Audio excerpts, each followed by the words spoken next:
अस्सलामुअलैकुम प्यारे बच्चों, उम्मीद है कि आप सब लोग ठीक होंगे। आज के लेक्चर में हम एक कहानी सीखेंगे और हमारी कहानी का उन्वान है खे और दाल की कहानी।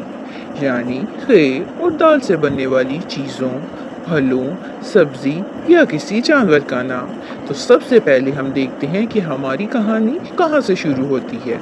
सबसे पहले आता है खे से खरबूजा, जिसे हम अंग्रेज़ी में मेलन कहते हैं, और खरबूजा गर्मियों के मौसम का फल है।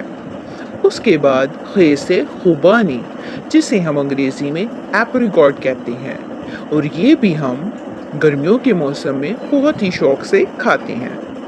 उसके बाद खे से खैमा, खैमा जिसे हम अंग्रेज़ी में कैंप कहते हैं। ये हम जहाँ कहीं सैर पर जाते हैं तो हम पहाड़ों की ऊंचाई पर खैमे लगाते हैं। उसके बाद खे से खरगोश, जिसे हम अंग्रेज़ी में रैबिट कहते हैं। ये एक जानवर का नाम है। इसके कई रंग होते हैं, मगर सबसे खूबसूरत सफ़ेद रंग का होता है। उसके बाद दाल, दाल से दवात, जिसे हम अंग्रेज़ी में इंक कहते हैं। हम इसे कलम में भरते हैं और इससे लिखते हैं।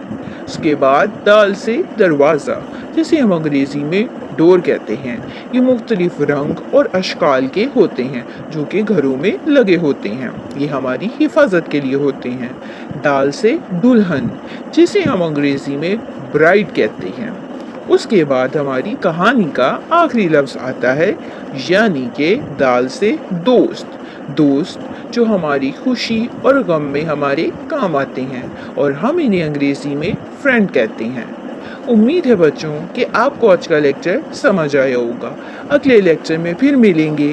अपना ख्याल रखिएगा। अल्लाह हाफ़िज़।